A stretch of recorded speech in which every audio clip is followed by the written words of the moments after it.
Assalamualaikum, salam sejahtera dan selamat kembali ke channel Abang. Hari ini Abang nak sambung kisah 10 hospital paling berhantu dekat dunia, tapi kali ini adalah part yang kedua. Tonton video Abang daripada mula sampai habis. Hospital yang keenam terletak di England yang bernama Hospital Severn. Hospital ni pada mula-mula dia beroperasi, dia menempatkan beberapa ratus orang sakit jiwa. Dan hospital ni sangat terkenal dengan cara mengubat pesakit yang sangat-sangat zalim. Sebagai contoh, rendam pesakit dalam tub mandi yang dipenuhi dengan ais, meletakkan pesakit atas kerusi dan dialirkan aliran elektrik yang tinggi dan memberikan ubat dengan dos yang sangat tinggi. Jadi lepas hospital ni ditutup, setiap malam Jumaat, ramai orang dengar suara pesakit meronta-ronta atau menjerit-jerit minta tolong. Bukan satu suara je, tapi banyak suara. Walaupun pada waktu tu, hospital ni dah kosong dan tak digunakan lagi. Dan suara-suara ni bunyinya macam orang kena seksa. Jadi hospital ni menjadi salah satu lokasi yang sangat digemari oleh golongan-golongan yang suka cari hantu dan seringkali dijadikan lokasi untuk menguji keberanian. Hospital yang ketujuh paling seram adalah Norton Hall di England. Pada asalnya, hospital ni bukanlah hospital sakit jiwa, tapi ia adalah satu rumah atau bangunan rumah yang sangat besar. Tapi pada Perang Dunia Kedua, hospital ni telah dijadikan lokasi untuk merawat mangsa-mangsa perang oleh tentera Amerika Syarikat. Dan semenjak daripada tu, hospital ni sangat terkenal dan digunakan sampai tahun 1995. Lepas tahun 1995, hospital ni ditutup. Hantu yang paling terkenal dekat hospital ni adalah hantu seorang perempuan. Dia akan memanggil-manggil orang yang melintas depan hospital ni. Kalau bernasib baik, orang yang melintas atau melewati hospital ni akan nampak hantu perempuan ni duduk di atas satu bangku dengan wajahnya yang rata dan matanya yang tak ada dekat sebelah. Tak tahulah sebelah kanan atau sebelah kiri, tapi berlubang macam tu je lah. Mengikut penduduk setempat, sewaktu hidupnya, perempuan ni adalah orang gaji dekat rumah ni. Tapi akhirnya dia mati selepas diperkosa oleh tuan rumah ni. Dia mati dengan cara bunuh diri dan akhirnya jadi hantu.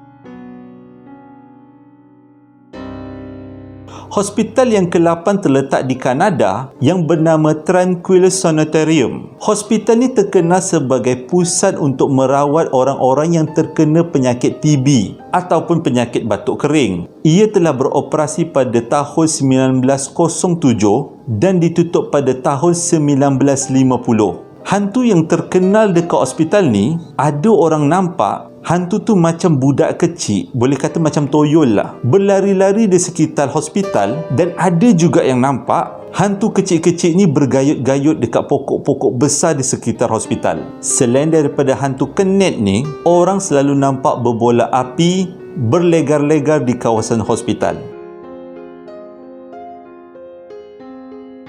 Hospital ke-9 paling seram terletak di Amerika Syarikat yang bernama Royal Hope Hospital. Lokasi sebenar terletak dekat Florida, dibuka pada 1784 dan ditutup pada 1821. Hospital ni dah beberapa kali diubah suai dan mengikut kontraktor yang pernah mengubah suai hospital ni, mereka mengakui bahawa hospital ni didirikan atas kubur-kubur lama. Dan tak heranlah orang yang duduk dekat hospital ni selalunya kena dimasuki hantu macam kerasukan macam tu lah. Doktor dengan nurse dengan pesakit-pesakit selalu diganggu dengan makhluk-makhluk halus. Sebenarnya sejak daripada awal lagi, banyak doktor dengan nurse dan pekerja-pekerja hospital kena dengki dengan hantu-hantu sewaktu bertugas dekat hospital ni.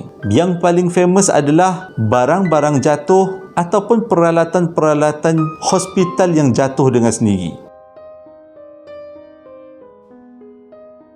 Hospital yang terakhir iaitu kedudukan ke-10 terletak dekat Singapura yang bernama Hospital Changi Tua.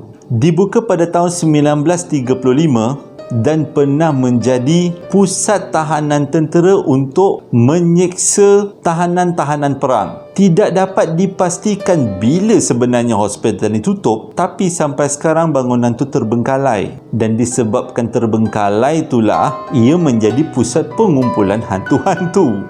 Hantu yang paling terkenal adalah hantu seorang perempuan yang lehernya boleh memanjang, macam hantu Jepun kan. Siapa-siapa yang melintas dekat hospital ni pada waktu malam, selalunya akan terjadi motor atau kereta diorang akan stop atau berhenti secara tiba-tiba. Dan korang pun boleh bayangkanlah, lepas kereta dengan motor stop atau berhenti tiba-tiba, enjin tak hidup depan hospital, apa diorang akan nampak? Macam-macam lah akan muncul. Terima kasih sebab dah menonton video abang daripada mula sampai habis. Ini adalah sambungan daripada part yang pertama. Moga-moga ia menjadi maklumat tambahan untuk kita semua. Hingga berjumpa lagi dalam posting abang yang akan datang. Assalamualaikum warahmatullahi wabarakatuh.